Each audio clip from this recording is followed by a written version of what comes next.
no fee. Why is that a And job? you better get me, listen, Which day of the week? Okay. Tuesday night, is this information still all the same? As long, if it's all the same, you don't have to get them anymore. No, I don't think it is. All right, then you're, Yeah, listen, no, I know, I've got to get it in I know, I there. told you. You're gonna lose out. I'll get it. I know, but Okay, so because of popular request of some women who aren't here, what about women who aren't here? so they wanted to The women who aren't here wanted us to do something else. do marital relations again, marital Don't do it counseling. then. No, that's what I prepared. You can't not do it. Shoshana will come eventually. So- She applied 5 times already. She's never spoken. No, Shoshana, which Shoshana? So, Shoshana Schmidt? because we've started here, so we should start. No? Okay. Or maybe I misunderstood. The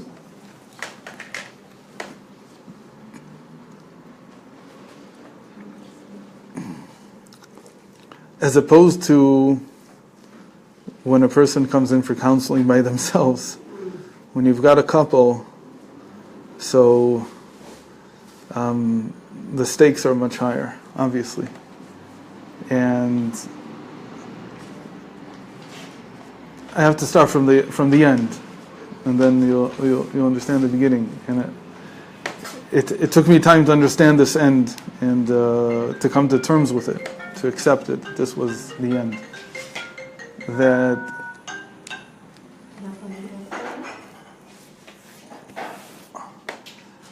there is a mitzvah to bring two people together. There's no mitzvah to lead them apart. Asot shalom, aseh shalom bin ish ve'ishto. It's like one of the things that has no measure. There's no measure for the right. She'enem shiur means that, as a lot of great sages, and I'll mention some examples, they invested time that is you can't begin to imagine in this. It's like Talmud Torah. It has no shiur, meaning that the amount that you should try to invest in this is simply infinite. Why? Because there's a mitzvah to keep people together, and sometimes, I mean, you have to say this is like you have to have huge shoulders, as they say in the Torah world, to be able to tell people you don't belong together. Like that's almost like if they come to that conclusion by themselves, it's almost like it's never a service. In the Goyish world, there's this picture, and it's infiltrated very strongly into frum people, that do marital counseling. This picture that somehow it's also okay. It's sometimes a service to tell people you'd be better off separately. Once I saw a get, And it said ta'ut. I mean to. No, they mentioned the word ta'ut. Shezaya ta'ut. But my husband said that there is such an expression in the Gemara. Okay, it's mekach ta'ut. That's Yeah. something else. Yeah. Okay, mekach ta'ut. That's what it says in the get. But I'm saying before you get to the Like get. it's in every get. So there's different. It could be. There's no service in helping people separate. Sometimes it's even better. Again, depending on the situations, it's even better to leave them to take that decision completely by themselves, not to get involved in it. And there's only one exception to this principle, and even then there's exceptions to that exception, and that is that if there's violence, if there's physical violence, And mental illness. when there's mental illness also, it's not, how is mental illness different than physical illness? It's a difficult decision. It's not because we don't get along, it's because something happened to the person. It's a disease like anything else. So if somebody was in the hospital, would you leave them? So obviously when he's in the hospital, he doesn't bother you. Again, if you want, you go. If you don't, you don't go. It's not the same thing. But even people that are in the hospital, they can become, after physical illness, especially when it's lengthy, there's a lot of psychological change. There's a lot of shifts in behavior. And there's no promises that everything will come back to normal again.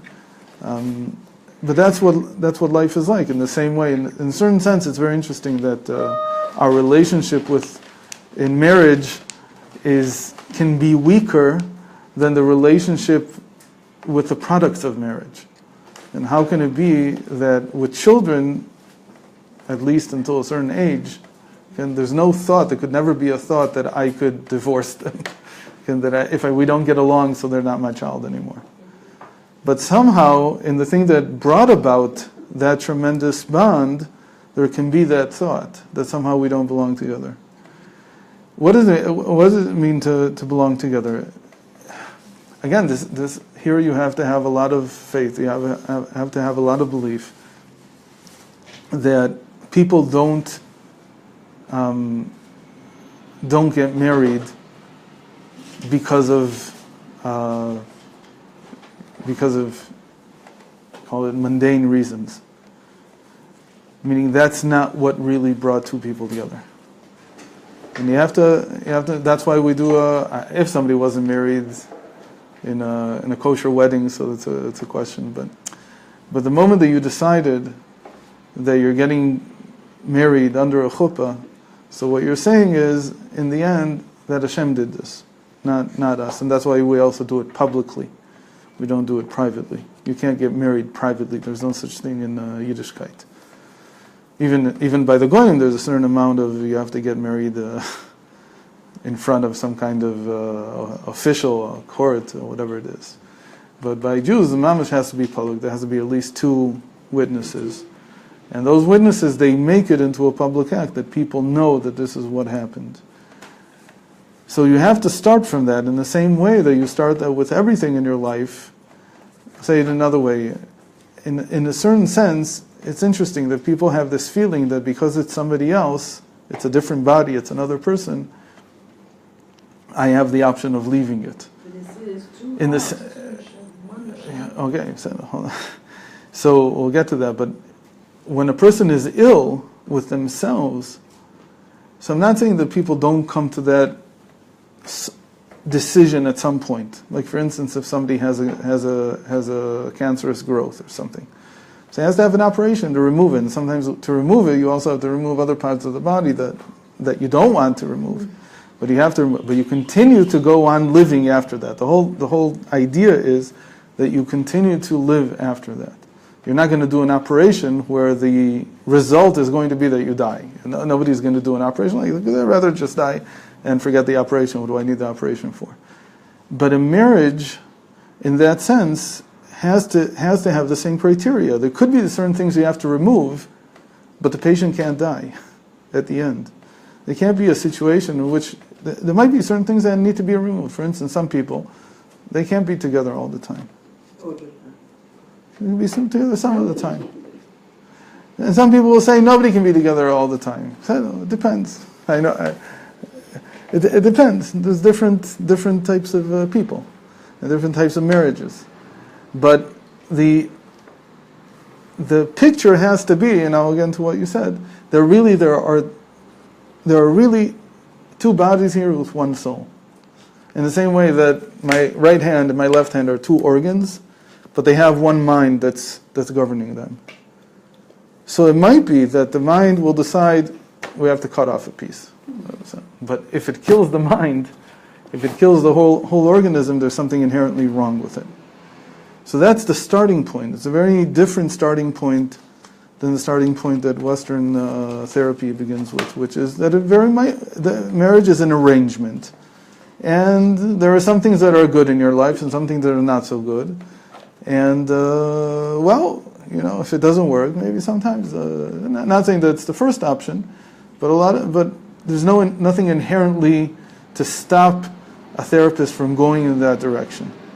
And even though they might start out saying, let's see if we can repair things, but, okay, and what's the big difference? Again, the big difference is that it's as time-consuming as learning Torah, it's as time-consuming as Gemilus Chasadim, it's as time-consuming as everything that you might do in the world that has tremendous value. And the Torah doesn't put any limits on how much you can invest in it. It just says, Edu Dvarim Shenem Shilu. Marriage is one of those things? Well, not the marriage, but sorry, it's not exactly the name shiur. It's not a little bit wrong, but it's that what you do here in this world has infinite repercussions in the end. It's not that you can invest as much time as you want. Somebody will tell you, look, if in the end it comes at the expense of your family, of course you don't have to do it. But the sachar, the what you gain from it, has infinite exposure in the world to come. It's not like something on somebody else's marriage, helping somebody else. Obviously, then you're working on your own. Okay. You missed the beginning topic, marriage. Okay. So from that point, and saying that there's only one clear exception, which is when there's violence, and even that sometimes has an exception. I once had, a long time ago, a real long time ago, about 12 years ago, the first couple I dealt with. So I very quickly came to that place where I realized it was violence. And it didn't take long to realize, even though it was in the past, it wasn't something that... And the woman was afraid that it was going to happen again. So it turns out that I wasn't the first person they had gone to. They had gone to other people also. And there was actually a clause set in place by them that if there would be violence again, then they would go to get a divorce, and he wouldn't say anything, and they would just accept it. So when I heard that there was this clause, I assumed that the woman had put it in place, and that she had put it in place because she expected to use it. No. It was a few years after they got married. So I went to the people that were. It was this clause even said who the Beis Din would be, like who the three rabbis would be. So I went to them and said, "Look, this is happening again. What do you want to do?" So he said, "Okay, we'll convene at the first possible opportunity that we have." So I got back to her and I said, "So you'll probably be happy to hear that they're ready to see you." She exploded at me. "What are you talking about? I don't want to get divorced. They've been married since then, and they've had more children. To tell you that they have a good marriage, they don't have a good marriage. To tell you that there hasn't been violence from time to time, there has. But her priorities are different. She's different than what I thought in the beginning." And what she wrote. And I don't even know why that was even written. I have no clue. So Golan here writes something that I agree with entirely, that even though, and I'll give the story behind it in a second, that even though the marriages are arranged in Shamayim, in the end, like everything that's arranged in Shamayim, if we don't turn it into something imminent, if we don't turn it into something that's for our benefit, then all the arrangement in the world is not going to help. I mean, we still have to be devoted to it. And the first thing that has to change in a couple's mind, and you say that when they come to strife is the most difficult time to change that, is why in the world are we married in the first place? Yeah, that mamash has to go through a transition, through a whole shift. And if they don't go through this shift, it's very difficult to rebuild things. Because there's so much mistrust, there's so much distrust, there's so much anger. Usually when people come to, well, I don't know usually, but a lot of times when people come to get help with marriage, what they call counseling, so they're already in a position where they're not so, they're already thinking about, what if. And in a certain sense, if they come to you, there's more to work with. Because maybe they do want to fix things. So how do we change that? So first of all, there's a story. It's a famous story in the Gemara that Rabbi Akiva was asked by Tyrannus Rufus's wife, since your God created the world, what has he been doing since then? What is he doing? He eventually, Rabbi Akiva ended up marrying this woman. She converted and he married her. But at this time, she was the wife of the the chief Roman official in Judea. She was the Rachel? No, she's his second wife, and some say his third The wife. third one. Okay. So he answered, since he created the world, he's been making shidduchim. So she laughed. She said, "What do you mean making shidduchim? That's not a job for a god. That's I can do that." So she said. So she wanted to show him. So the next day, she takes 500 of her male slaves and 500 of her female slaves. They don't usually marry because slaves were completely promiscuous. And she had ceremonies for all 500 couples. A big picture with 500 couples, grooms and grooms and brides. And she calls Rabbi Akiva the next morning to show him that what's the problem. Here, I took 500 and 500, I put them together. So he says, okay, let's wait and see. I'll come back tomorrow. So he comes back the next day, and what do they see? They see that one has a broken nose and one has a broken hand, and none of them want to stay together. They're like, we don't. So he says to her, you see, this is not such a simple thing to make an arrangement to get two people together. How is this medrash usually understood? It's understood that the problem is matching them. Matching a man and a woman. Getting the right match. And that does, when you understand this medrash that way, it creates a false pretense for marriage. It's leading you astray completely. And I don't recall a single couple that I worked with that when I told them, when I started working with them on what the real pretense for marriage is, they weren't shocked. If they knew it, they had completely forgotten it. It's like they never heard this before. What the real reason and what really holds a marriage together. According to this medrash, what holds a marriage together? The matching. That's what holds it together. The fact that you make the right selection. It's like you take the right man and you put him with the right woman. And that's a whole picture that people have in their heads. And when people divorce, they say, well, we were just not meant for each other. And that's further from the truth you can't get. Like if that's your picture of marriage, that somehow marriage is matching, is matching a man and a woman that fit, then that's not marriage. That's like Legos. That's building a Lego house. That's doing a puzzle. It has nothing to do with human beings, and it definitely has nothing to do with the psyche. What was Rabbi Akiva telling her?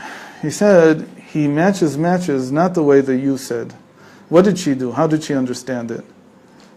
It's exactly when you think about it. Rabbi Akiva is concerned to be in a certain aspects of him that he's a Gilgal of Joseph. He's called Akiva ben Yosef. His father's name was Yosef. He's considered to be connected in his soul root to Yosef.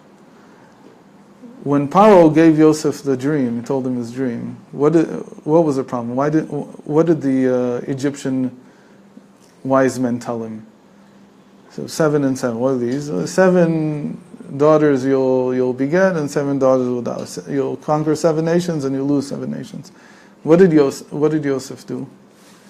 He took it from the dimension of objects to time. And he said, we're not talking about objects, we're talking about time. So the 7 are 7 years. They're not objects in the physical world. They come to denote units of time. That's the chap, that was the genius in his solution, that he changed dimensions. They saw cows and bushels of wheat and bushels of wheat. So those are just objects. So what's the interpretation? Interpretation should be some kind of object in the world. But Yosef saw this, and he saw that no, this is The solution is in a higher dimension. It's not in space, it's in time. Objects are an extension of space. They extend within space. Time is something else entirely. Same thing, when Akiva told this woman, this princess, he told her that God is making matches. What did she understand by matches? Many matches. Here, let's take 500 men and 500 women and put them together. What did he understand? He's talking about time. He's not talking about how many couples. So that every day that a couple is together, that's because Hashem is matching them together. That was his chap. That's what he meant. Okay, and this is a halacha also, by the way, according to the Rogochover, that really, and he has to explain why we don't say a bracha every day, same as we did under the chuppah, but that marriage is a continuous mitzvah. It's not something that you did once and now you're living off of that one event. But rather it's redone every single day. It's like creation. And here's a very strong example of it. When he said he makes matches, he didn't mean many people. He meant many moments, even in one person's life. And what does he call that? What does he call that matchmaking? It's Rabbi Akiva who taught us what this matchmaking is. He said, Ish v'isha zachu shchina b'nehem, lo zachu esh b'nehem. Says that really, it doesn't matter how much they fit. You can take, by the way, this is the shita today in the Haredi world, that how do you make a match? You take people who will have the least reason to fight. You try to eliminate as many potential problems as you can. And then you put them together. What do you not teach them? That it doesn't matter if there's a million problems, it doesn't matter if everything's perfect. It doesn't matter if you come into marriage with $2 million in your bank account or you come with $2 million debt. There's no difference. Nothing will help you get through the next day except for that Hashem makes the matches. And how does Rabbi Akiva call it? He says, Zachu shchina b'nem, lo zachu esh b'nem. That if you're zoche, what is zoche? Everybody hears, what do you hear when the word zoche? You merited. Again, it's a merit from before. Who gave you? Who knows? It's some sgula. He says, no, lizkot means lizdakich. It means to purify. That if you purify here is not that you become more holy. I'll explain in a moment what it means. Zachu, lizdakich. Shem zach.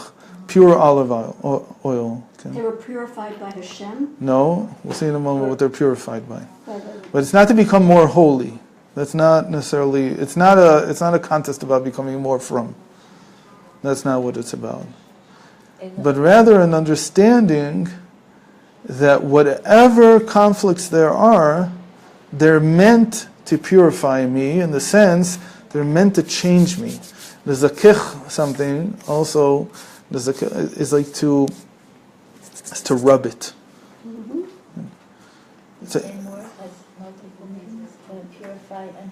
These zakich, it's like stuff that rubs against you. Will you spell that in Hebrew for me, please? The simple word is zach, zayin chaf. Right, lizdakich. It's to be purified.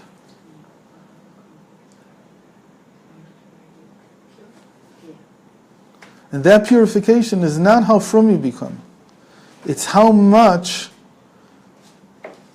you're willing to understand that this is the number one relationship in your life that reforms you, that changes you. It's supposed to change you. You're not supposed to come out the same person. One of the the purpose of marriage here is how much I'm going to let Hashem in. And letting Hashem in to create the bond between us means how much am I willing to change because of my marriage. The biggest complaint that people have is that I don't have any room for myself, or she doesn't let me be myself, he doesn't let me, whatever, she doesn't let me. Okay, that's the main thing. That I've lost myself. With all young men that get married, the first thing that happens to them is if they know who they are. If they get married too young, maybe they don't know. But if they're too young, then she's not like my mother. And if they're old enough, I can't be me anymore. I can't be me. I have no room for me. Like what was me before I got married? If you're over 25 and you get married, so me was whatever singles do. I don't remember. I remember a long time ago there was something like that. But there's things that singles do. So he comes home at 5 or 6 if he works.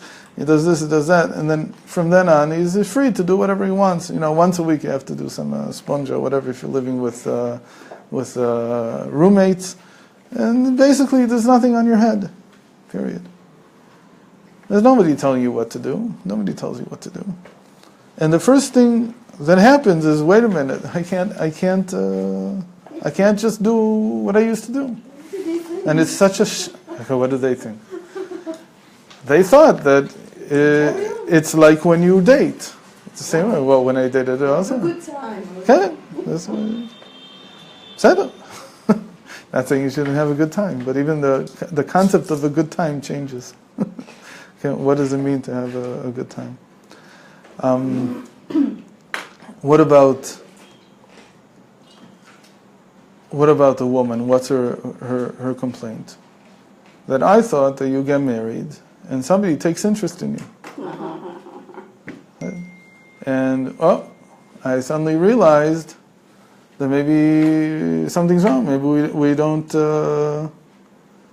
fit because he doesn't care anymore. Cares for the first couple of months, and then after work he goes, and that's it. You look at him. You work at it. So there's a lot of changes that go on right away, but these changes continue throughout your life because it's not like I always say about the animal soul. You have to treat your life before you got married like that was the animal soul in general. And now I've met my divine soul. And now the divine soul has to inform the animal soul. Again, the whole picture of what life was before I got married is like my animal soul, is like my nature. That's how I'm used to things. And now that I'm married, now I've only discovered my real divine soul. Until I get married, I don't even know what my divine soul is about. What? It's very hard. And even if I had a divine soul, it's not that I didn't have it all, but relative to where I am now, I'm at a completely new level. You found your divine soul when you got married? Did I find it? It found me. It found you. Well, but that's what's supposed to happen if it's the right And it match. happens. And it happens. I don't know. So what is the divine soul? So everybody thinks the divine soul, what do you mean? It's very holy and very this and very that. What are you talking about? It's first of all, the divine soul, number one is, for a man it means to be considerate of somebody else, that there's somebody else in the world. And for a woman, it might even be harder. Because women are considerate to begin with. So what is her work? So you go through all the books that Rav Ginsburg wrote, and you look for what is the woman's challenge. What's her challenge? What does she have to do? She has to receive. She has to be able to receive. So If he's not giving, To be mechabed, So he doesn't write a word. It's almost not a word. you once said at the Sheva Brachos Okay. that the role of the woman is to bring down. Good. Bring down So he has a student who wanted his to make fun of this whole situation, not right? bring it down from heaven. So what's her role? But that's not saying that's not her zikuch, but that's her role. That's what she does. that her task is to deprecate him. And his task is to make her happy. Deprecate? Deprecate. What does deprecate mean? To bring you down, make you lowly. From his High Horse. horse. Doesn't she have to Cut do him down. something first? Like, So that doesn't require any zikuch to do that. That's natural. that's natural. That you don't have to work on. Me too. That's her child task. What? That's her task. No. That's what she does naturally. That's not a task. Oh, cut that out. Don't mess that up in your notes. That's just what happens. And that most men have an incredibly difficult time with that. They don't know what to do with it. So if that's your nature, what's the zikuch going to be? What's the work going to be? Not to do it. No, not exactly. If you don't do it, it's like you don't care. Do it nicely. Build them up. To build him up. Right. Not to make him happy. You don't have to make him happy. And in fact, think of it like a guy who's going through Hell Week in SEAL training, whatever. He doesn't have a smile on his face, right? They don't have smiles on their face like, oh, I love this pain. I love the exertion. I love. No, it's very painful when you're doing it, but when you've finished, the sense of accomplishment is your reward. Okay? The sense that you went through something, that you did something. For the man. For a man. So I'm talking about that if she pushes him in the right way to be able, and that's the thing that's hard. It's not easy at all for a woman. The natural way is to put him down. The question is whether you can, not to put down in the sense of you're not, but to always raise the bar. Instead of putting him down, somehow raising the bar. Not that it's not enough for me, that it's not enough for you. For me, everything's enough. I don't need more. But what about you? Sorry, you mean to make him a better person, not Right, necessarily make him right, happy. right, You're right. going to try and make him That will make him happy. Right. Like That's where exercise. happiness comes from. Right. Right. For a man, that's where happiness comes from. By making the bar Higher. By setting the bar higher. higher than where his ego is in the first place. No, not with his ego, but Yes. but with accomplishment without the ego. On the contrary, the ego is what's hindering him from doing this. Okay, so let me give an example. An example that my wife hinted at, told me a number of times, which was a hint, but I still haven't gotten the message. I can just say tell the story. So the story is that she had a friend that she was too smart. She was a Haredi girl, and she was too smart for everybody. the boys. Yeah, the boys were immature and whatever, and this and that. And she was very, very smart and very talented. And so she made the same mistake that a lot of talented, beautiful girls make, which is that she thought, I need something better, something better. And the same mistake that some talented men also make, but it's something that happens to women, I think, a little bit more. And she missed the age where there's a lot of action, a lot of matches, and a lot of shidduchim. She became 30, and then 35, and when she was just about at the cutoff where she's not going to get any more opportunity at all, she's 38 or 39, she got this one offer after, 2 years of not getting an offer. And the guy was a complete imbecile. My wife said he was close, like you talk to him, you seemed to be close to almost retarded. Like somewhere on the border. But very, very simple. Like a simple guy, not too many thoughts, not too many anything. And we got this really bright, beautiful woman, and she decided she has to get married. So she got married, and she said, if Hashem this is the amazing thing. She said, if Hashem gave me so much seichel, there must be a reason. So I'm not going to be able to have an interesting conversation with my husband, but I can use it for something else. What could she use it for? So she says that over a period of years, she developed him. How? She mamish begged him to say something at the Shabbos table. And when he finished, that's such an interesting thing. I never thought about that. She made him think that was very exactly. She made him believe, and she really expressed an interest in it. I don't think she said this is the best thing I've ever heard. She didn't lie. She didn't say like but she said, look, and unfortunately this is how the world works. She said to him after a while, look, we've got to write down what you say on Shabbos and send it somewhere to have it published. And there was somebody who accepted it.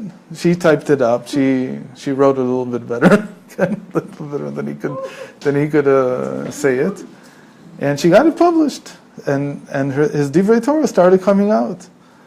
And soon enough, the way it is in the world, that nobody knows. Well, I don't know if he believed it or not, but nobody knows how much you really know. You don't know. Whatever. So people started calling him the Rav. Yeah. And slowly she made him like into a Rav Agon. And the more he got into it, the more he spent time learning. My wife says that she saw her, I think, over a course of 10 years of marriage. And she says that you couldn't tell it was the same man that she had married 10 years before. He didn't become Einstein, he didn't become, Rav Hosner, but he became a lot more than what he was before. And she changed him. And she decided that was the seichel, that Hashem gave me the seichel so I could do this. And do it in a smart way so that it doesn't lead to hubris, doesn't lead to too much arrogance. And on the other hand, convinces him that it's something that's worth investing in. It doesn't really matter where you are in the scale as much as that you're good at it. And if you're good at it, you want to invest in something. And she built a beautiful home. Thanks to that, they also had 4 or 5 children even. So it was a beautiful, this woman, she built it that way. So what is it? This is going against her nature. Because really, but it's really the rectified form of the female nature, which is that I do have interest in you. I mean, why do I put you down? Because I have real interest in you. I care, because if you're arrogant, you're never going to do anything. Now, it really comes from a good place. But the way it's done. But you have to do it in a way that is this lowliness constructive. The same thing that we try to do here all the time. What is constructive? The lowliness that I give you, the deprecation here, as it were. Right. Does it make you fall into despair and depression? Or does it become a stepping stone, a spring from which you leap to joy? That's the main thing that we teach, that lowliness leads to joy, if it's done the right way.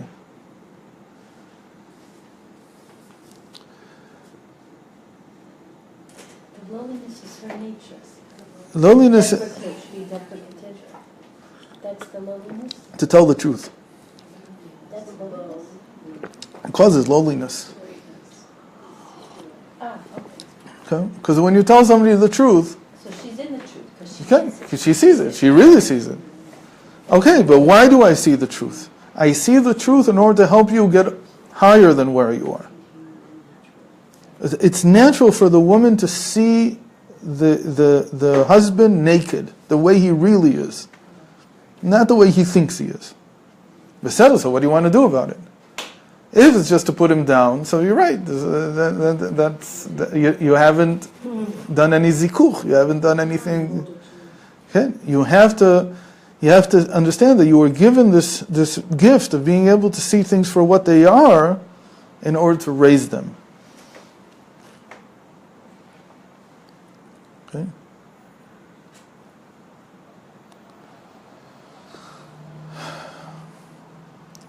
For the male, It's like the other direction altogether, completely the opposite. What? What are men always telling their wives? Putting them down. Calm down. Did you say that? Well, I said they're putting them down. Calm down. Calm Calm down. Calm down. Calm down. Just take it easy. Take it easy. Take it Why? easy. I don't want to take it easy. Right, exactly. I don't want to take it easy. I'm all upset. Why are you so upset? Because you see what's really going on. Of course, the real reason that says that the woman's upset is because she has a lot of din. Because the woman is the left side. So there's a lot of din there. Din means like nature. Nature can't take it easy. You can't tell gravity, take it easy for a while. I want to float up to the into the sky. Din is din. That's it. That's the way it is. Why are men more able to cope, as it were, to be able to? The head is more in the cloud. Because he's not so connected. He doesn't see it. Exactly. Okay, because he doesn't see the reality for what it is. He's higher. And the concern for everybody around is also It's less. stronger in a woman. It's stronger. Fine. In a man, it's much less. I'm not so attached to begin with. Can be, you can kind of put it aside. Well, always when we say that men are from, the thing Mars and Venus, so it's not exactly that. Men are from Mars and women are from Earth. And it's really men are from who knows where, and women are from Earth. Okay, somewhere up there, somewhere. That's where the source is, and somewhere very high. That's where the source is, and that allows, again, these are very general terms, but they help understand a lot of what's going on. That in general, men find it more difficult to attach to reality. They're always, they're not mekulkeim, they're not grounded. It's hard for men to ground themselves. And to be connected to a home means that you have to ground yourself. So, the man who doesn't know what to do with this gift, it's a gift. It's not something negative. It doesn't have to be something negative. What does it mean? It means that as terrible as things might be, you can still tell a joke. Yes. Good. Because what? So what? A woman gets insulted by it. Serious. It's very serious and you're telling jokes. You don't want to. So, sometimes telling a joke is the right thing, but a lot of times you have to have tact. You have to understand when a joke is called for or not. But the thing that you have to do is learn how to lift, how to add chesed into the story so that things are lighter than they seem. The man. Meaning every time that there's an argument, it's the man's fault. Why? Because the fact that that his wife started arguing settled because she's upset because there's something wrong here. But if you make the argument worse, meaning if you let it continue by adding more oil to the flame, you're using your ability the wrong way. You have this ability to make things lighter. You have this ability to show that there's more perspective to this whole situation. It's not only the terrible thing that it seems like right now. What do men do? They use this to justify themselves. There's a lot more to what you're angry at me for not taking out the trash, but there were a lot of circumstances why I couldn't do it. And anyway, I did other things yesterday and the day before. That doesn't make it any lighter. That's not the way that you make something lighter when that's the situation. Sometimes you can tell a joke and maybe that'll be enough, but a lot of times what do you have to do? You have to add chasadim in. And chasadim says there's a wider perspective. You're right, I didn't take it out today, but I'll make sure from now on to give a wider perspective. You say that every time. Okay, but this time I'm doing tshuva and I really mean it. And that's it. And instead, they go into this argument like how you're wrong.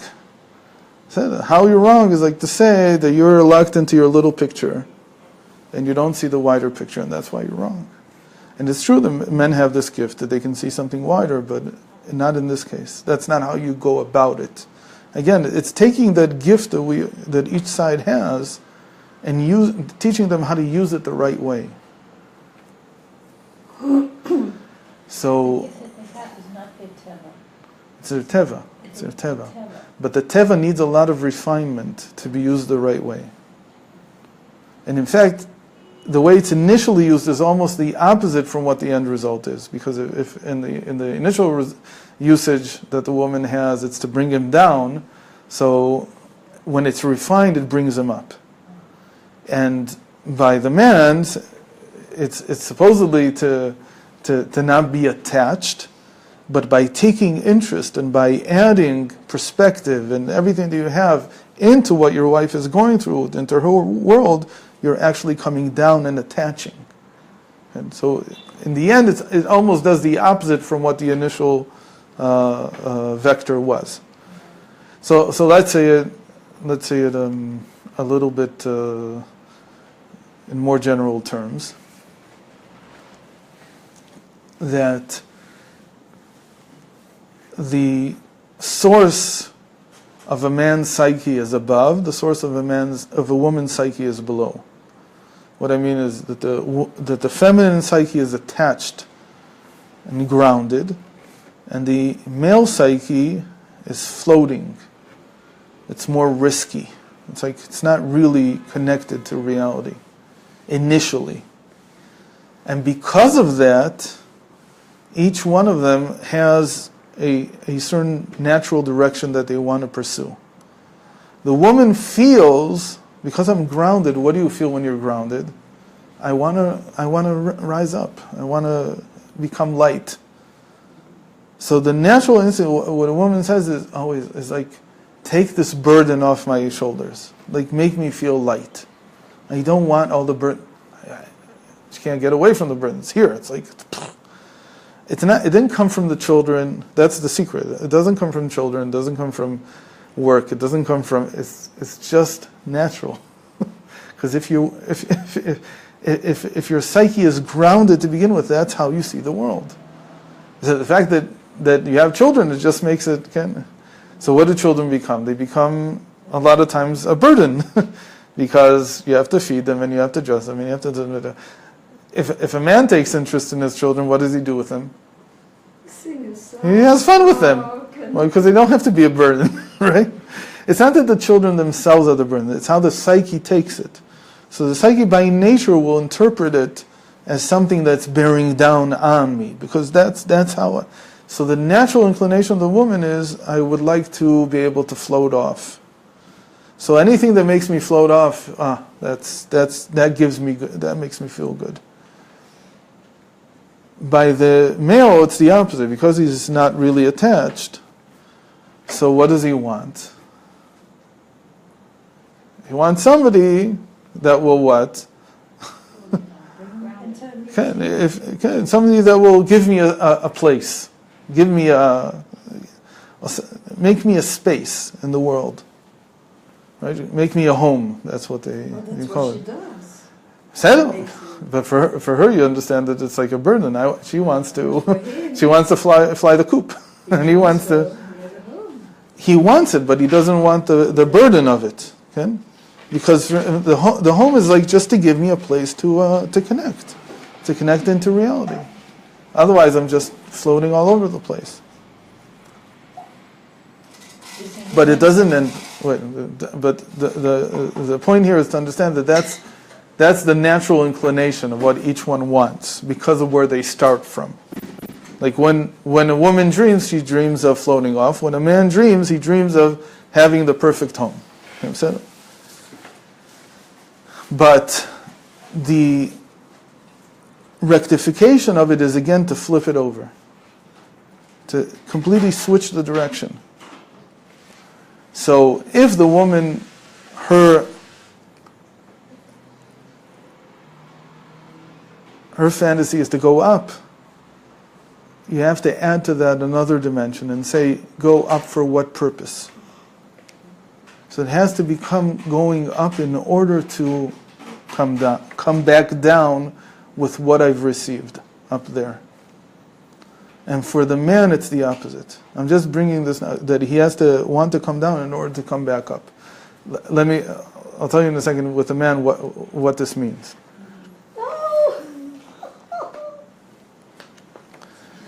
Why this is a zikuch. This is what causes him to purify, to refine. Why do people get married? They get married because each one imagines exactly the opposite of what they have now. Meaning that the woman is grounded, she wants somebody to lift her up. The man is floating around, has no anchor, and he wants somebody to anchor him. But when it actually happens, what do they feel? They're very disappointed in it. It's not what I wanted at all. Why? Because they're missing the next stage. The next stage is you wanted this for something. It's not... Meaning, if it ends just by the man being anchored, so what does he feel? He feels trapped. And the kunz here, this is really the trick. This is what I mean by refinement, is to realize that your attachment, meaning your coming down, is a preparation for a higher elevation. It's coming down in order to ascend further, higher than what you were before. And for the woman, it's that the ascent that you're going to gain will transform into even a stronger descent into reality. It allows you to engage reality even more. Don't be afraid of the ascent. What does the ascent for a woman mean? For instance, what's an example? You tell me. I don't want to tell you what She feels more free and lighthearted. So that's just fun, but in the context of marriage with your husband, More spiritual. what does it mean? So she can carry him better. But for herself. So the strongest example is Rachel and Akiva. That she let him go. That's the ascent here. Meaning that it's not that she ascends by herself. Again, it's like being pulled and drawn into his world. It's like I'm being pulled. If I'm by myself, I'm single. So there's nobody on the other side. Here, what we're saying is that the moment that you get married, it's that the ascent is actually ascending into the world of the male. This is her sachar and his learning. Okay, but what does it mean? Like, for instance, if I have to take care of the home, and my husband, say like in a Chabad family, it's very strong. The man comes home at 2:00 on Shabbos. So what does a woman do until then? Okay, during the day. So or he davens very late at night. So what does she feel like? Abandoned. So do you feel that you have a space? It's like abandonment. It's like gone. The whole idea here is that leads to a greater descent back into reality. That if you don't leave it there, if you don't just leave it as not just abandonment, but as I did this in spite of myself, but you make it into something that you wanted, then it leads back to a descent back into reality. That's the refinement. It's not easy. It's in the same way that for a man, it's not easy to say, I'm leaving now and coming back home, and now I'm spending all my time with my wife. I'm going to Uman. Okay, so who's going to Uman? So if he's running away from her, so that's not an ascent for her. But if she sends him, she's going with him. And then when he comes back, she comes back with him also. And the gain is far more than anything that I could have done if I didn't make the trip back and forth. For the husband, it's the same thing. when I come back home and I invest in the home, and then I'm sent back out, when I go back out, I have 1,000,000 times more energy than before. It becomes that each one can not just benefit, but increase the energy in the other direction, mamash. That's the refinement. It's to see it exactly the opposite from what it seems. Again, it's always this way in Jewish psychology. It's always the opposite from what it seems in a certain sense. That when if my husband is going somewhere, I'm going with him. So, by the way, you should feel this.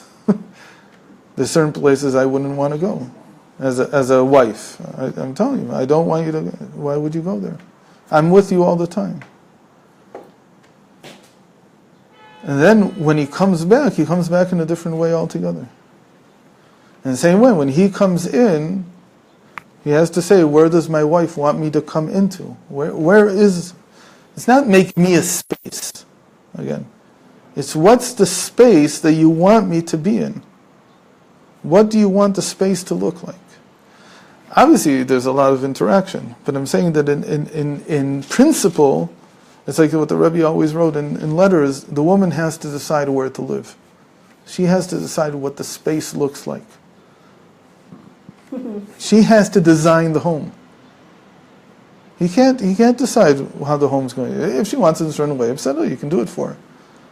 But in the end, it's a famous joke that when a woman calls her husband to help her put a picture up, he doesn't get it, right? What does he not get? What does she want? To do it together. Okay. What does he want? Just get it done. Get it done. Don't bother me.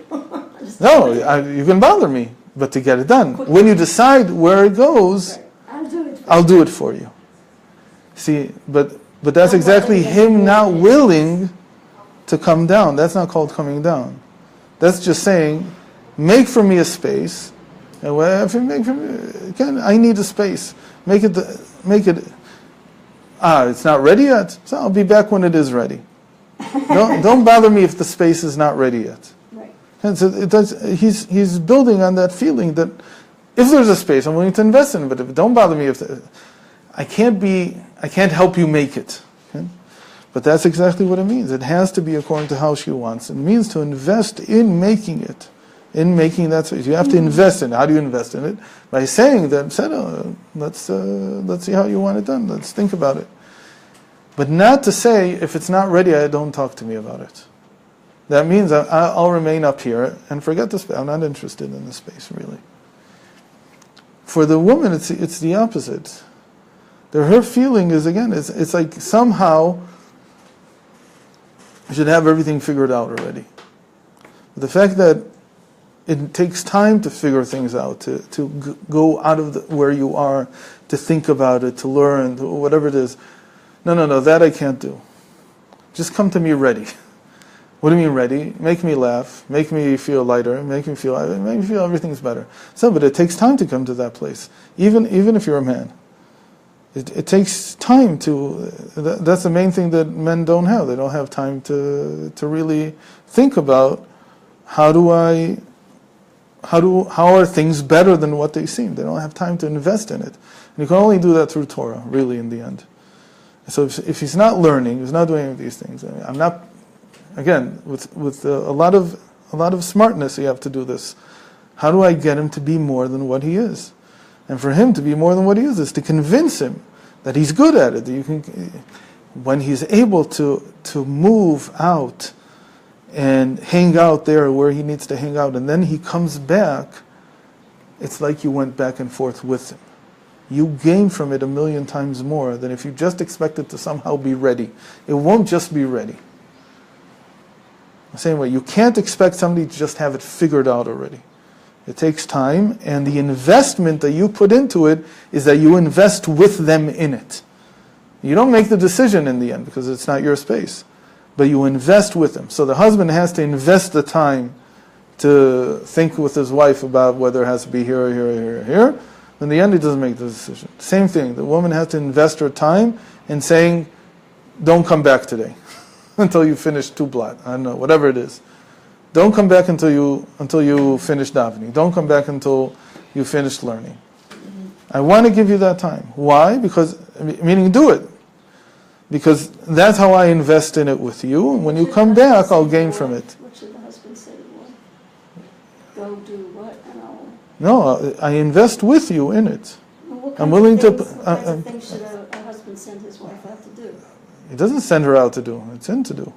Whatever it is. No, that's the one. To be with her when she's doing the other it. direction. Again, for the man, it's to come down. It means to be together. Right. For the woman, it's to float out, as it were. And he does most of the moving out. So he spends a lot of time outside. That is the refinement that the woman has to go through, that she can bear that. That he's going out in order to return. But what's the husband doing for the wife? He's coming in. He comes into her space. And he invests his time by being with her. And then eventually the decision is made, and then there's an elevation from that decision. The house looks better. Let's call it like that. Okay?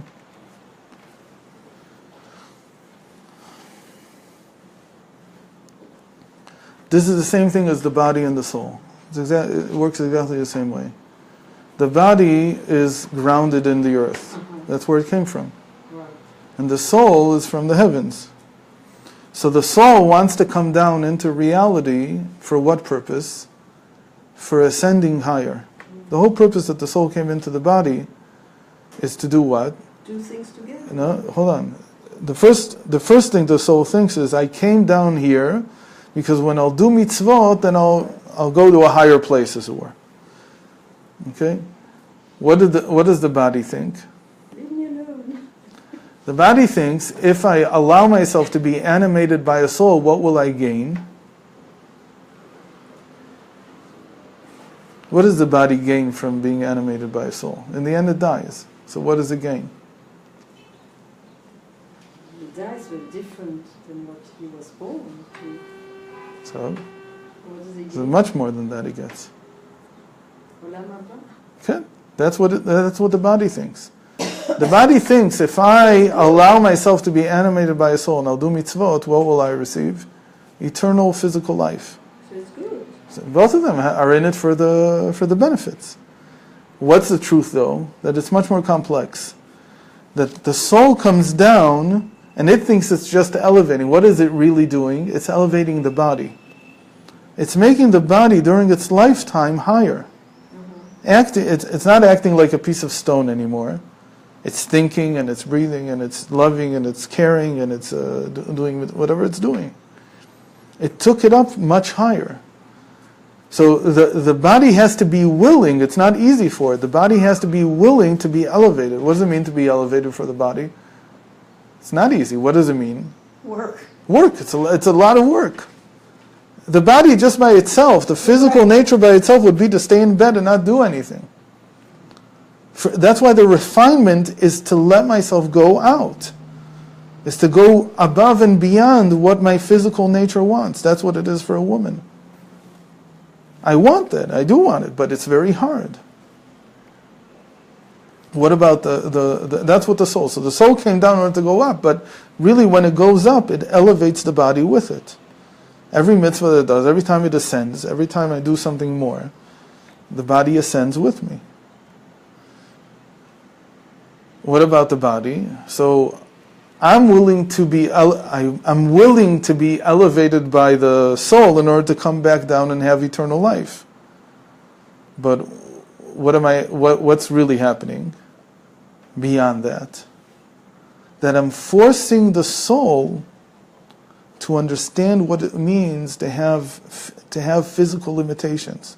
The soul doesn't understand anything about Why does limitations. it need to know? Because it turns out that in the end, the thing that they're both imagining is just half the picture. The full picture is that the eternal life is with the soul and the body together. But each one thinks about its eternal life in a different way. The body thinks about eternal life as just physical. What's the Olam Haba going to be? Well, there's going to be infinite money and infinite food and infinite fun and infinite whatever.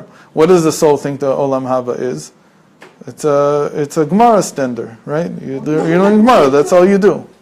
What's the truth? That it's both of them together.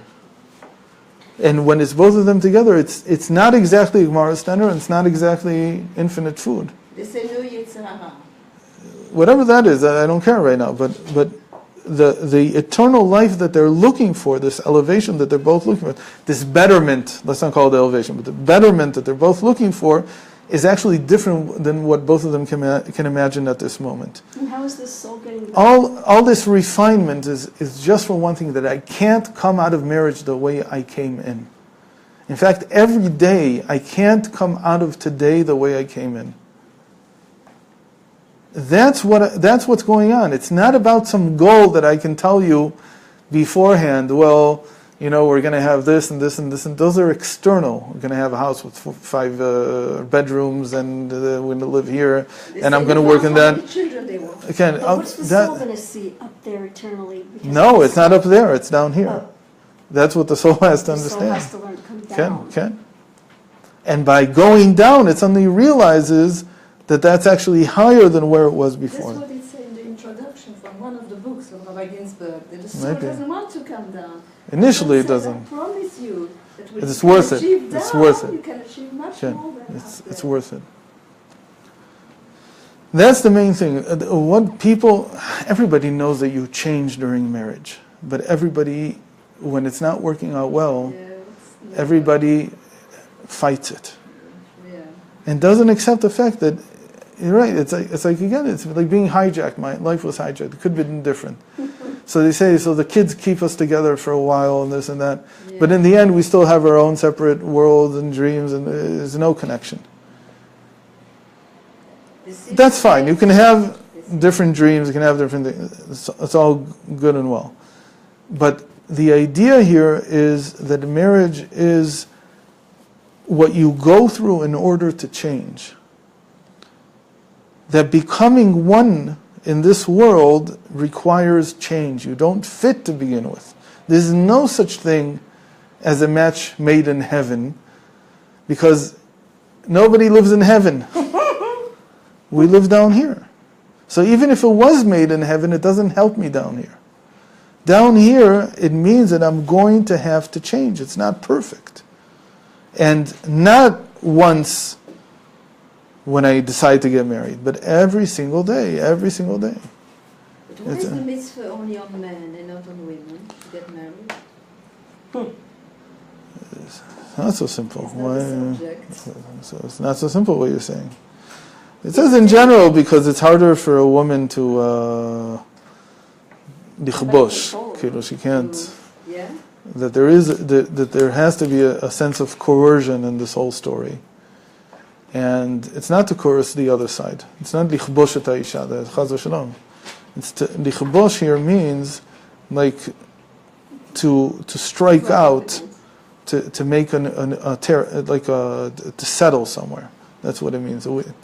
That if the man is not fully invested in it, in this striking out on this new path, then it won't work. The woman is more easily invested in it. But the man has to feel that this is like a conquering thing that he did. He has to be, it's more difficult for men in the end. That's why the mitzvah is more on him than Okay, on her. I give the mitzvah because I need to give somebody strength to perform it. To perform to be able to get through this thing called marriage. If a woman doesn't have it, it means that more naturally she's inclined to be married. She's more willing to change than he is. Well, he's got his ego.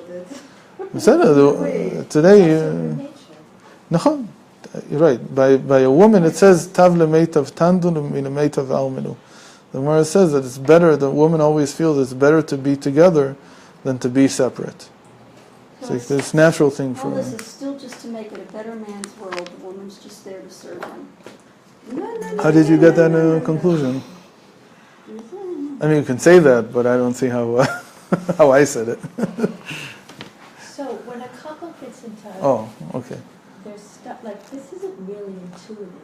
No. Like you have to learn it. Right. No, otherwise there's no. So I said that the first thing that you have to do is to remind them why they're married. Why they're married. So it's the same way that there's no difference between, in this sense, between therapy for an individual and therapy for a couple. It's the same thing. By individuals, I'm trying to make peace between opposites in the person himself.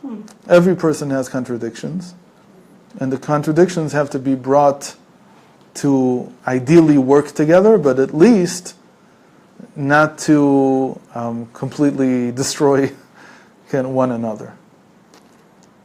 The contradictions, the main contradictions in a person are the psyche and the body. But after that, in the psyche itself, we have an animal soul and a divine soul. We also have an intellectual soul. Each one pushes and pulls in their specific direction. And so every person is contradictions. There's no person in the world who's not full of contradictions. When you're mentally well and stable, it means that the contradictions are living together. When you're not, so somebody has to help you balance them. Okay?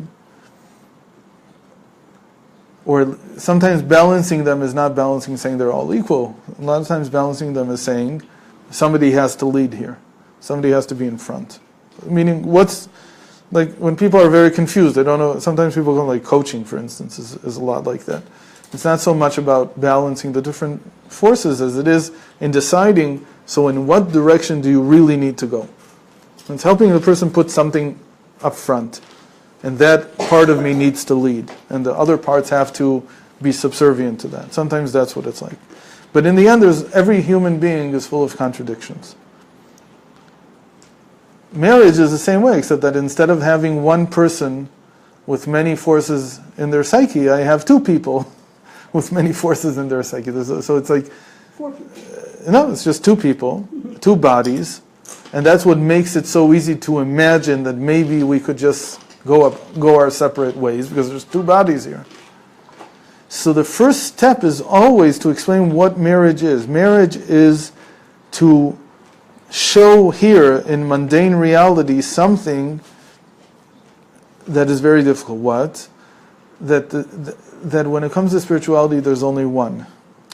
Meaning, how do I say it to people? I say that after you pass away, after 120, when the bodies are no longer in the way, the souls go back to becoming one. It's really two parts of the same thing. Right.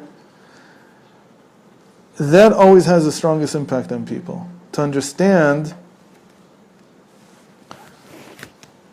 that the fact that we can argue here is mostly because we're in two separate bodies. But really, it's like me arguing with myself. And when I finish my life here, I will be refused with that thing that I'm arguing with. Right? I have this lifetime to change the different parts of me, one being in my wife, one being in myself, so that after our lifetime, we can unify more completely. That's really what the purpose is. I'm doing something here. It's like a preparation for a higher state of unity. In some ways, it's easier to get along when there's two separate bodies than when there isn't. Like a person who has contradictions that he can't solve in themselves, in their own psyche, and there's not two bodies for it. Sometimes it just splits. It's so terrible that it's like he has two bodies. Bipolar. It becomes bipolar is another example of it. And sometimes I'm like this, sometimes I'm like that. That's an inability to bring these two contradictory forces to function, whatever they are. It doesn't mean that one is depressive and one is manic. It just means that there's something in there that's not, and throwing the person from side to side, and that's where the bipolarism comes from. Bipolarity. When there's two people, the main thing that you have to start from is that, and that's also why it's not an option to get divorced. It's simply not an option, because what are you saying? You're saying that really there's no connection between us, and guess what's going to happen when you finish your lifetime? Who are you going to meet? Who's going to, and you're not just going to meet them as like somebody else. bang, it becomes one. And now you're stuck again, and you got to figure it out again. But they What are you can't gonna do see with it. They are in the situation now. say You that. tell them what's going to happen. No, so the idea is not to scare them, to say, Even if it's they're a- divorced, there's still a connection. You can't get rid of that come connection. back together with them. Again, spirituality is much more. Same thing with this. What? Still under Right, proper right, and they right, have right. education, There's so a connection. it just is. What about people who There are becomes- multiplied more time, people married more than once? Let's say the spouse passed away. Okay, one of the spouses passed away. So again, spirituality, it's not so difficult as it sounds like it is here. Because spirituality, all the Jewish people are one thing. Guess what? Like you have to sit here, and it's easier because you can leave. But you can imagine the world to come. You're going to have to sit with me, and I'm going to be talking to you without end, day after day after day. You're going to go completely nuts. So take it, do it now. Get rid of it now. Yeah, hopefully it won't be so terrible, but that's the idea. If people have a connection in this world, it means that they have a connection. So sometimes people are drawn apart, but in spirituality, in Hashem, everything is really one. What do I expect will happen? Why shouldn't I really hate another Jew? Why shouldn't I really, come to the point where I despise another Jew? Because in the end, I'm going to be stuck with that.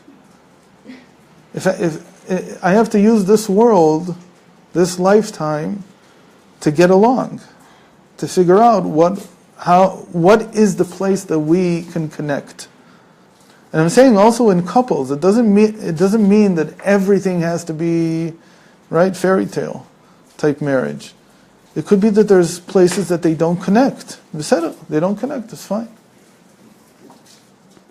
But they do connect where in certain places where it really counts, and that they have to learn how to build the right way, properly, not to run away from the disagreements there. Can I just ask, it's not really the subject, but the couple down here is like our relationship with Hashem. In some ways, you can say that I no longer. This is also one of the things.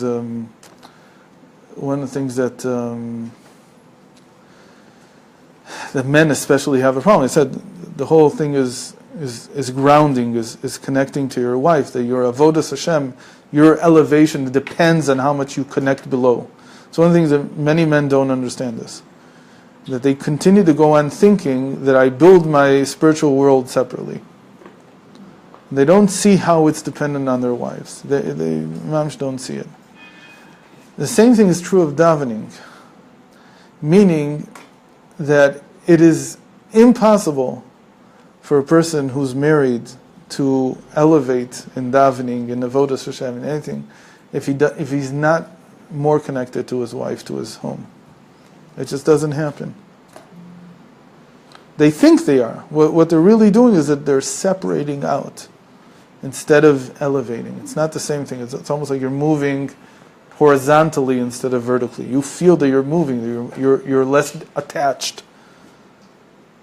And there's a famous story from the Alter Rebbe that he was sitting in his room one day, and his son, who was newly married, the Middle Rebbe, was sitting. They only had a few years between them. I think it was like 15 years.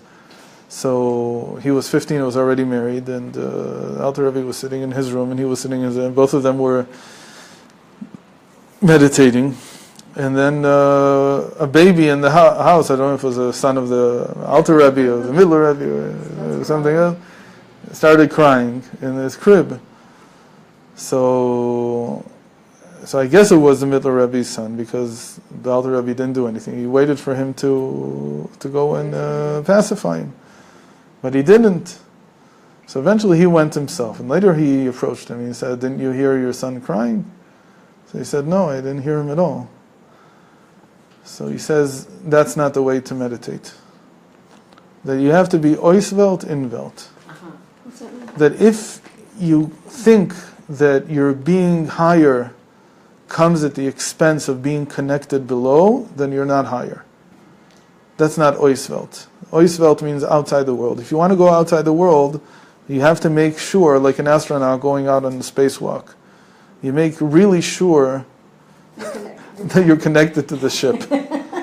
Because what you call freedom is death. Has nothing to do with going into a higher place. But I once heard it said by Rabbi Shapira that the man goes to Daven, and he says Shema, and it's what? To give Mesirat Nefesh. And what is the woman? She's at home. She gave Mesirut Nefesh already by letting him go. That's her Mesirut Nefesh. Now I'll say it more. That his ability to really give himself away, he learns from his wife.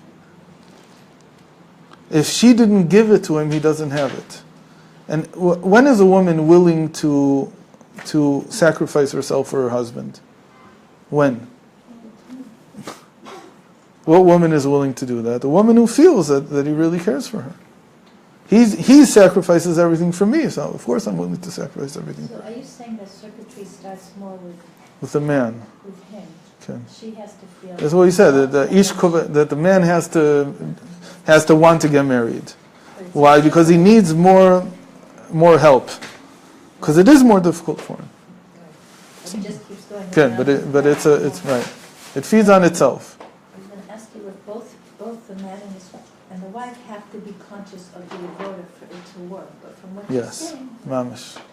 it can't be like kind of organic, like he gets it organic. There is organic. There's a- There is organic. I'm talking about therapy and counseling. Usually when you get to counseling and you get to therapy, so something's not organically working.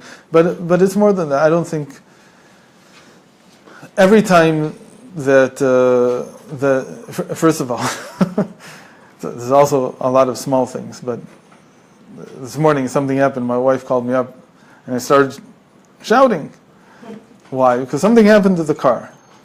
So she says, "Why are you shouting? So why are you shouting at me? Something happened to the car." You're shouting at me. So no. I had to start. I caught myself. I started apologizing and saying, "I'm excited because every time, you know how we are, like how I am with money. So now I have to take care of this thing and time. You know? So I wasn't chas v'shalom, I wasn't shouting at you. I thought about it. What was the other option? I'm not there at the higher level. The higher level just says, "Really, I'm so sorry you're having trouble." I've never heard anybody actually say that. But let's say that level exists somewhere. I'm coming right away to help you. Maybe someday I'll be there.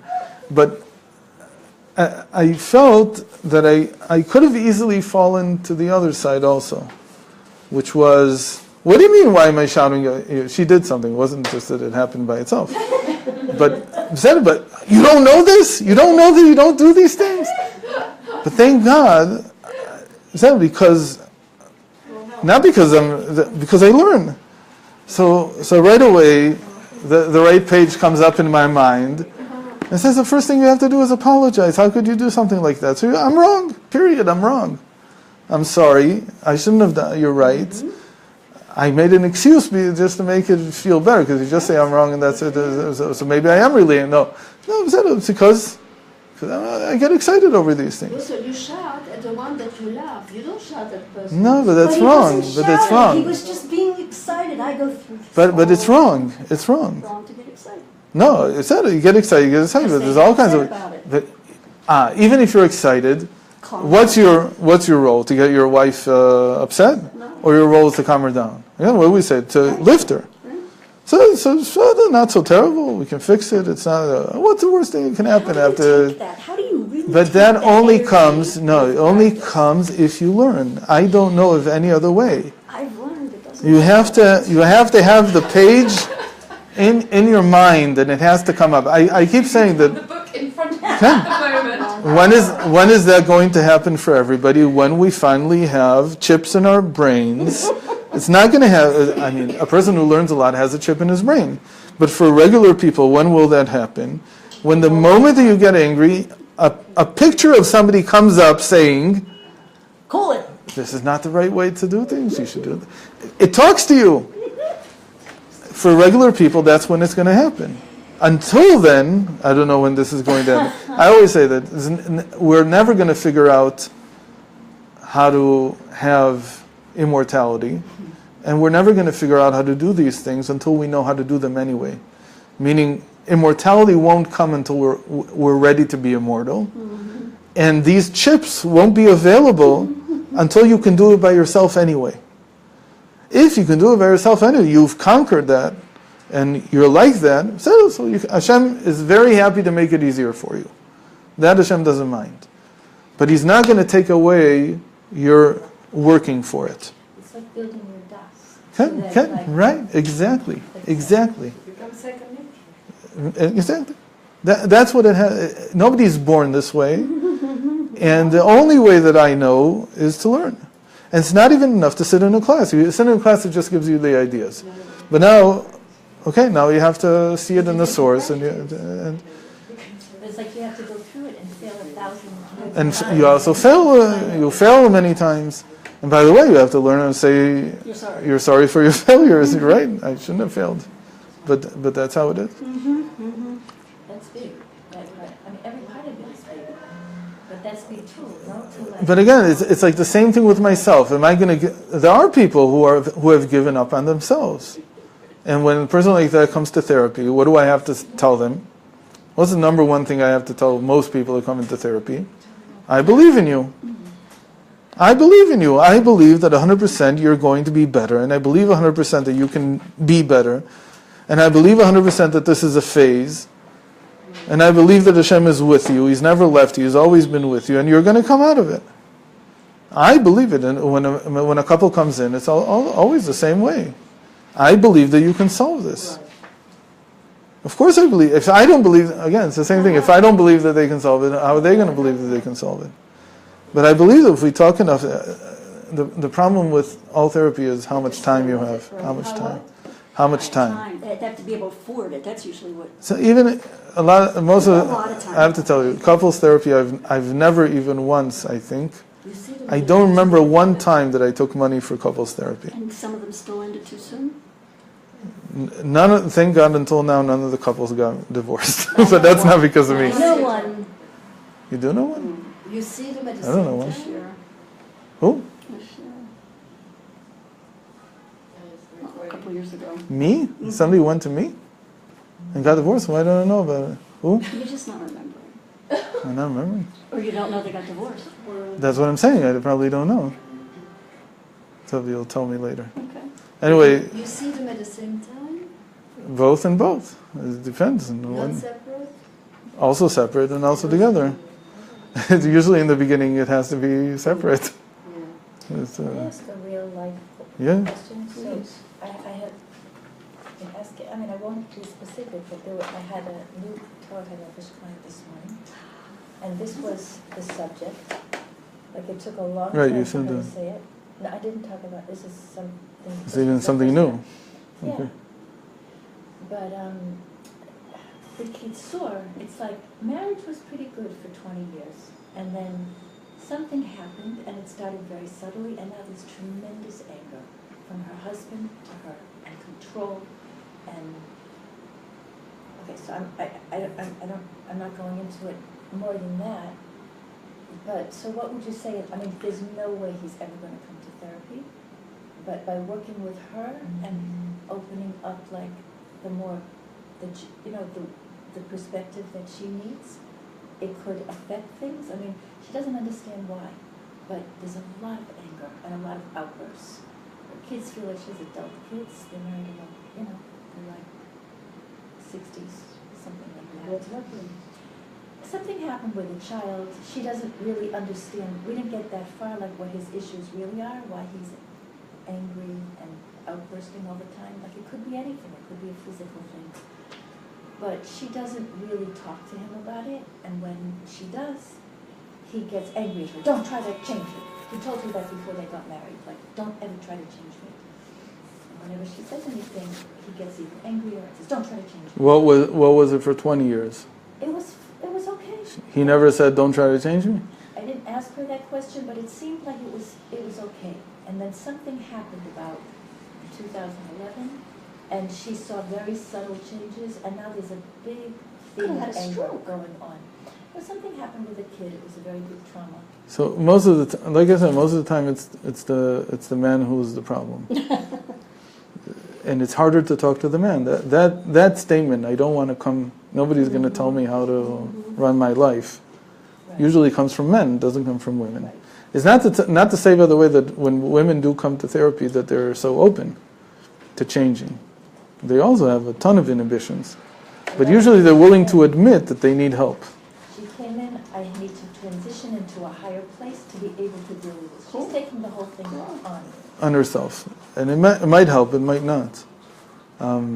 There has to be another male therapist in the story, or a Rav, or somebody who can tell him that he's wrong.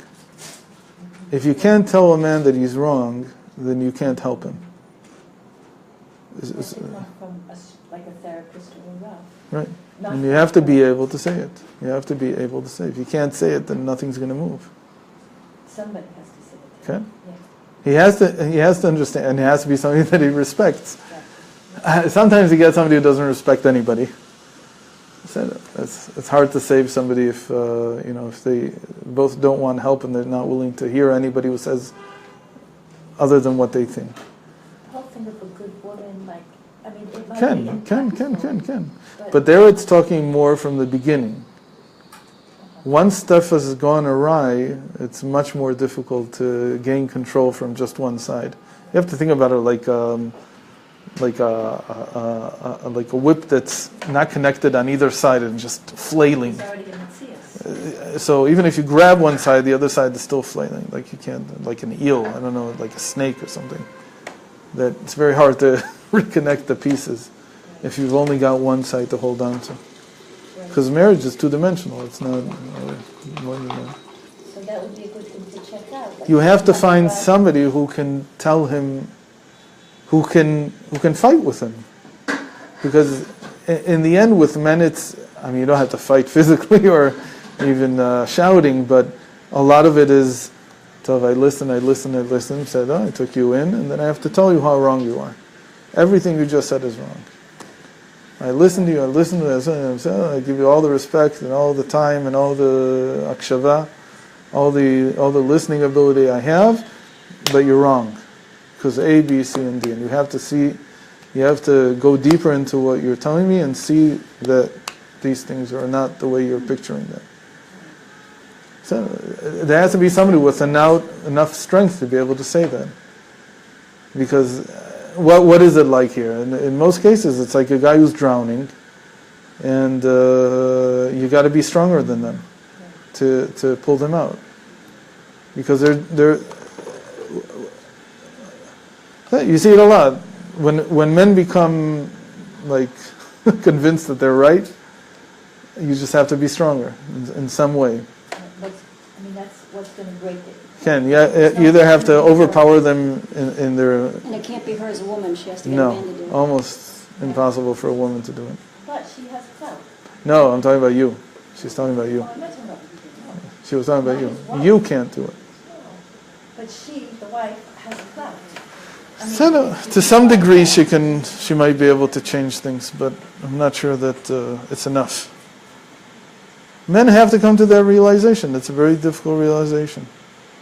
To doubt yourself that maybe you're wrong. Wrong, by the way, it could be that you're not wrong about anything that you said. It's just that you got the wrong picture about marriage. That you thought it was about her making you a space. Which most people do. No? Unless they had the opportunity to learn differently. No? The first couple that came with this, her parents are divorced, and his parents had a horrible marriage, and they married 3.5 years, and they never learned anything about marriage at all. I don't know. You're saying something very interesting, that that his parents have a horrible marriage, but they're married. They're married. Why? I didn't ask that question. I asked... No, that's a question that you ask him. Meaning he has in his mind a picture that says that even if things get terrible, you stay married. That's a very big plus. That's a huge plus, in fact. Because a lot of people, what's the worst thing about divorce, apart from how it hurts, that and so on, is that the children become convinced that that's an option. It's an option. You can always get divorced. It's not. Yeah. People get divorced. Usually there's a Right? Because it's, well, the guy comes in to write a reform temple and says, I want to be a Kohen. I'll pay 100. In the end, he says, why do you want to be a Kohen? My father was a Kohen. My grandfather was a Kohen. Same thing. It's okay to divorce. He's still very unhappy in the marriage. Like, he's going along, doing what he's doing, and she's very unhappy because it's kind of miserable. But I hear they're not coming back. Okay, so let's recap. So the first thing is the spiritual side of the whole story, which is that we're here to change. The marriage is to change you. It's not in order to lead a good life. And change always is difficult. It requires a lot of work. And by the way, with Hashem, it's also the same way. The way I saw Hashem. You can't, first of all, by the way, if you get divorced from your wife, you also get into your head that you can also divorce Hashem. They're probably connected in some way. But one of the things about Hashem is that He's not consistent. That's one of the things that's... Because he forgives. I was going to say that He's not consistent because He's always got something up His sleeve. There's something new. Something, oh, where did this come from now? And there's always a new challenge. There's always a new... And it stems from the fact that Hashem is infinite, so I can't really know Him ever. So every time that He's allowing me to see another facet of Him, and I have to be willing to go through these changes. The way I see Hashem when I'm 5 years old, and the way I see Him when I'm 13, and when I see Him when I'm 20, and 30, and 40, and 70, and before I die, they're all different facets of Hashem. It's not the same.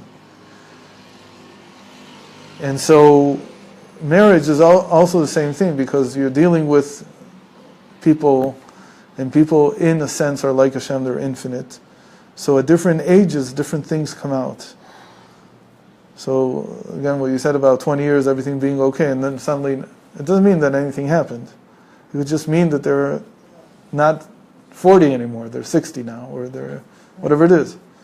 And you're coping with something new, and to look at the human mind wants everything to be flat, everything always to be constant and consistent and ever changing. But we also know that you don't go anywhere when things are that way. You're not one of the main things to get into people's head is that velocity isn't change, acceleration is change. Velocity, you can go at a constant velocity, 60 kilometers an hour. There's no change. You're just going 60 kilometers an hour. If you're moving relative to space, something's happening. But in you, nothing is happening. When does something happen in you? When you accelerate.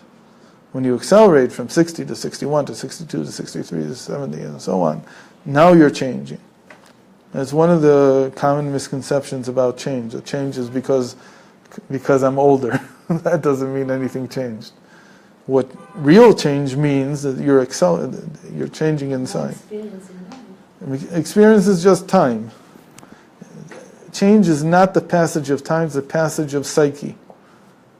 That would be the way to say it. Space is just when you stand still. Time, we all move through time. That's not change. Going from age 10 to age 80 is not change. The body changed. You can stay exactly the same. Change is a passage of psyche. The same way that time passes, the psyche has to pass. I can't be at age 40 what I was at age 30. In fact, if I'm good at it, I can't be today what I was yesterday. So with Hashem it's that way, and with my spouse it's that way. And hopefully it gets better and better. But there's always new challenges that I couldn't dream of so many years ago because they weren't relevant yet. So that's the main thing, that being together is like being with myself. In myself there's contradictory forces, and being together there's contradictions. And you have to figure it out, how to put them together so that you're healthy and balanced. And even better than that, you could be prospering because of this. And that's what we try to show, that the contradictory forces in the end have something in common. Mm-hmm.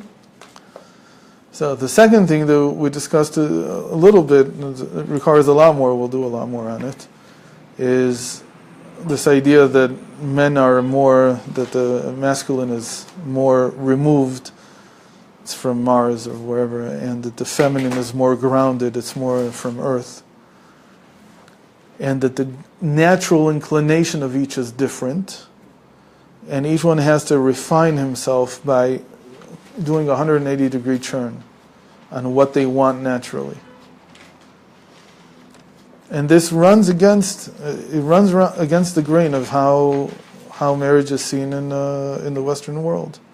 That it's some kind of agreement. It's not just some kind of agreement. It's mamish. Now, obviously, and this is what I'll end with. There were many tzaddikim who had terrible marriages. Maybe the worst was Yaakov. Everything was terrible about it. Even though it was love at first sight, the few years that they were together were not so good, to say the least. Really? And they never got along. They always fought. Where do you get this from? She says a terrible thing. She says, "Havli banim, give me children. If you don't, you give me children. If you don't give me children, then I'll die." Yeah. What does he say? Yeah. It's not my fault. It's not my fault. It's not my fault. What do you say to somebody who says it? Again, it's like me shouting at my wife and saying to myself, "It's not my fault. It's your fault." It's like Adam and Chava. So it's hard to say it about Yaakov, but that's what the Torah is telling us, that it wasn't so good, that it's a marriage for the future. It's not even for this world. Why? Because we have like Elkanah, Shmuel's father, and it was Yortzai. It was Yortzai was yesterday. Kafchet Iyar is also Shmuel Navi's Yortzai. Yeah. So Elkanah, what does he say when his wife says, "Give me children, if not, I'll die"? And I'm better than 10 I'm better for you than 10 children. He sells it, but there's perspective here. Let's look at the wider perspective. It's not just about children. It's also about our marriage. It's also about me being your child. So you have a child already in a certain sense. He doesn't leave her out to hang. Go cry to Hashem. Said, give me a solution. I want a solution. So there is part of the solution here. It's a different relationship. It's one that you see that he's there. He's there for her. Elkanah. Okay. So again, I don't. What are you saying about these tzaddikim who have bad marriages? So a lot of tzaddikim had terrible marriages, and they didn't get divorced. They held on to it. They said, "This is what I need to. This is what will make me into a." And the real test is that he doesn't get angry. And if it's just hell at home, it's all just shouting and anger and whatever. Yeah.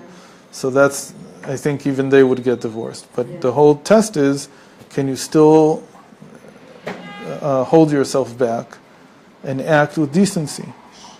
And if he can do that, so he held on to his marriage, even if it was terrible. And I imagine that there were women like that also. Very holy women that had not so great husbands, and they worked on them. Like the woman that I described before, even though he wasn't a bad person, but he was very not of her stature. And she built him up. She turned him into something else.